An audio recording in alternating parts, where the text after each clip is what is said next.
آپ دیکھ رہے ہیں پروگرام کردار کے آہنے میں. جس طریقے سے آپ جانتے ہیں ہمارے ساتھ ہزاروں چہرے موجود ہوتے ہیں. ہر پروگرام میں ایک الگ چہرہ موجود ہوتا ہے. آج ہمارے ساتھ موجود ہیں جو ڈاکٹر مظہر اقبال چودھری صاحب، جو ایکس منسٹر تھے غفور صاحب. ان کے یہ صاحبزادے بھی ہیں اور ابھی پارلیمنٹ کا حصہ بھی رہے ہیں PP 243 سے. اور ابھی جو اسمبلی ڈیزالو ہونے کے بعد یا دوبارہ الیکشنز کی تیاری کے سلسلے میں جو 1 فیب کو مریم نواز صاحبہ نے بھاولپور کا دورہ کیا، وہاں پہ موجود تھے. ڈاکٹر صاحب میں آپ سے چند چیزیں پوچھنا چاہوں گا کہ مریم نواز صاحبہ نے اپنی جو کمپین کا آغاز کر دیا گیا ہے، کیا ہم دیکھ رہے ہیں کہ ڈاکٹر مظہر صاحب جو PP 243 میں MP رہے ہیں، کیا وہ دوبارہ MPA یا NA کی سیٹس کے لیے دوبارہ حلقے میں موجود ہوں گے انشاءاللہ؟ جی انشاءاللہ میں پروونشل اسمبلی کے الیکشن کے لیے جو ہے وہ ہم نے اپنی جو گراؤنڈ ورک شروع کر دیا ہے. اسی سلسلے میں جو ہے 1 فروری کو مریم نواز صاحبہ بہاولپور تشریف لائی تھیں.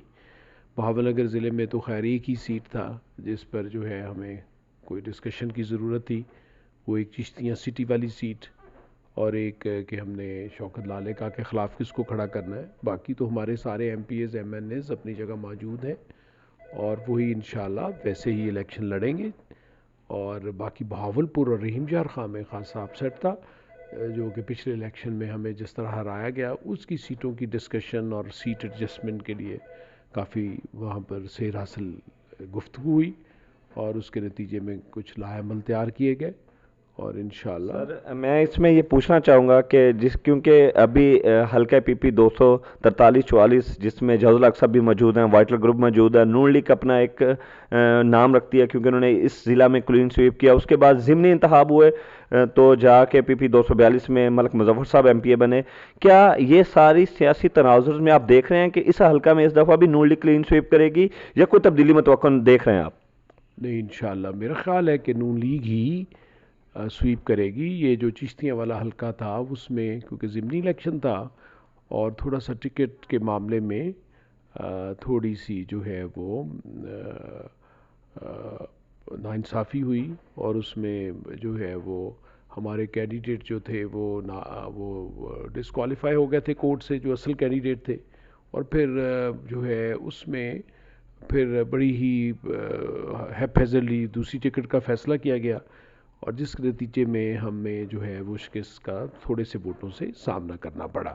لیکن انشاءاللہ آپ دیکھیں گے کہ آئندہ انتخابات میں اس سیٹ پر بھی جو ہے اب ہم اپنا کینڈیڈیٹ جو ابھی ہارے ہیں ان کو نہیں لا رہے، بلکہ اب اس میں نیا کینڈیڈیٹ لے کے آ رہے ہیں.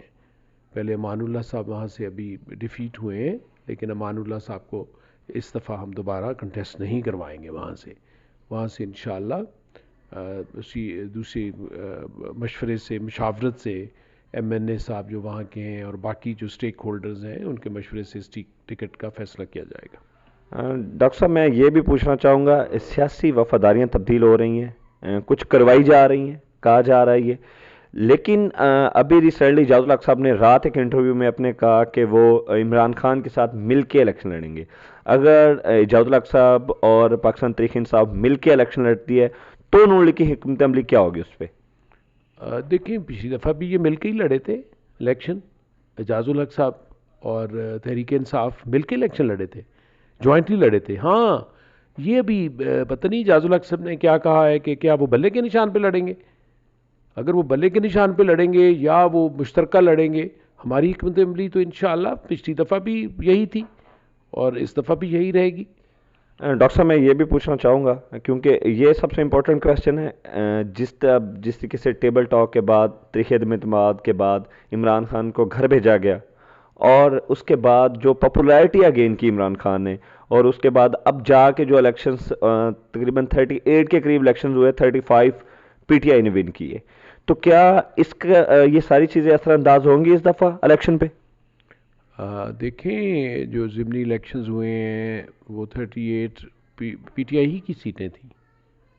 وہ جو پہلے بھی PTI کی سیٹس تھیں اس پہ دوبارہ کنٹیسٹ ہوا اور اس میں انہوں نے 35 لی، 3 تو لوز کی نا انہوں نے، وہ اپنی گراف سے نیچے آئے ہیں نا. اور اگر ان کے ووٹ تناسب دیکھیں تو اس میں بھی وہ نیچے آئے ہیں. پاپولیرٹی ان کی پروپیگنڈا کی بنیاد پہ ہوئی کیونکہ حکومت کو بہت ہی سخت فیصلے کرنے پڑے اور ابھی تک کرنے پڑ رہے ہیں کیونکہ پاکستان کو بچانا ہے، ڈیفالٹ ہونے سے بچانا ہے.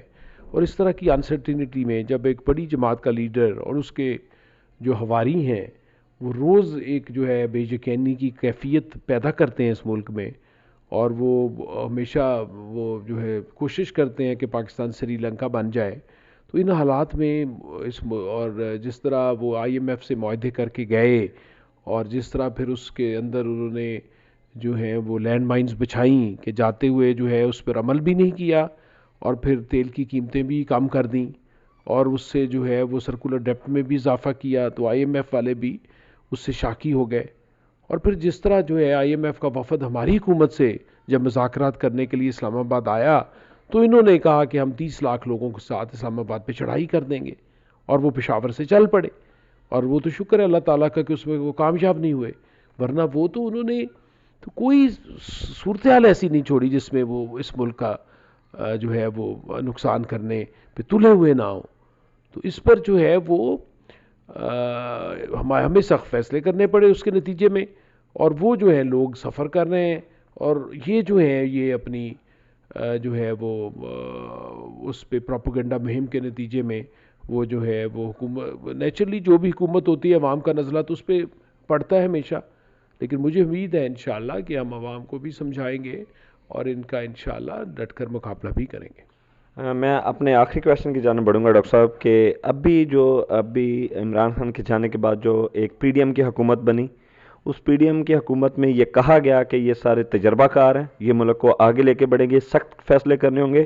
لیکن اب شاید لگ رہا ہے کیونکہ جب بھی ہم اینکرز یا صحافی بازار میں نکلتے ہیں اور لوگوں سے پوچھتے ہیں تو وہ ان کی چیخیں سنائی دیتی ہے بس. اب کیا یہ فیصلے جو سخت فیصلے ہوئے ہیں یہ نون لیگ کی جو جتنی بھی حکومتی پالیسیز ہیں ان میں تجربہ کاری آپ کو نظر آتی ہے؟ لائک اسحاق ڈار صاحب نے جس طریقے سے آ کے کہا کہ ڈالرز کو نیچے لائیں گے لیکن وہ ڈالر اوپر جا رہا ہے، تو اس پہ آپ کیا کہیں گے؟ دیکھیے جب پی ڈی ایم نے حکومت سنبھالی تو اس وقت 2 کرائسز اور بعد میں آئے جو کہ ہماری توقعات نہیں تھیں. اس میں ایک یوکرین کی وار جو بہت بڑا میجر فیکٹر ہے، جس کے نتیجے میں تیل اور گیس کی قیمتیں آسمانوں کو چلیں گی، اور گندم کی قیمتیں جو کہ یوکرین فوڈ باسکٹ ہے ساری دنیا کا وہ اوپر چلی گئیں. اور پھر دوسری جو ہماری سب سے بڑی آفت آئی، جو پاکستان کا سب سے بڑا سیلاب آیا، جس کے نتیجے میں تقریباً 30% پاکستان کی آبادی ڈسپلیس ہوئی سندھ میں اور بلوچستان میں اور اپر جو ساؤدرن پنجاب میں، اور وہ ایک بہت بڑا ہمیں سیٹ بیک ملا. یہ 2 فیکٹرز ایڈ ہو گئے، اور تیسرا جو عمران خان صاحب جو لینڈ مائنز بچھا کے گئے، اور چوتھا جو مسلسل وہ اس پاکستان کو ڈی سٹیبلائز کرنے میں 24 گھنٹے مصروف رہتے ہیں.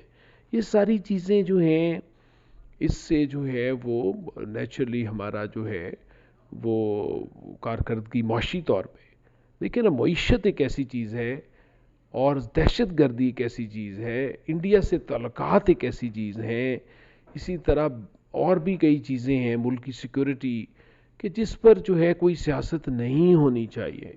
اس پر ہم نے پہلے بھی کہا تھا کہ ایک مساق معیشت ہونا چاہیے، اسی طرح ایک مساق سیکورٹی ہونا چاہیے.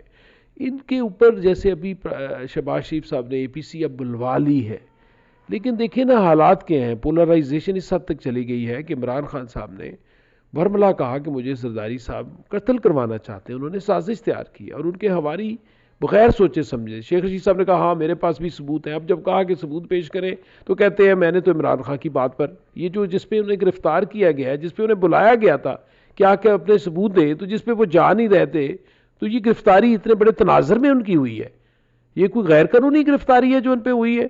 اور پھر یہ ہے کہ اس طرح کے حالات جو کریٹ کیے گئے ہیں اس میں اب اللہ کرے، میں تو کہتا ہوں کہ سارے لوگ مل کے بیٹھیں، سیاستدان اپنے معاملات خود حل کریں، نہ کہ عدالتوں میں لے کے جائیں، نہ اسٹیبلشمنٹ کے پاس لے کے جائیں. ڈاکٹر صاحب انہی حالات میں مفتیٰ اسماعیل صاحب اور شاہد خاقان عباسی صاحب جو ایکس پرائم منسٹر ہیں ان کے جان ہیں، اس پہ آپ کیا کہیں گے؟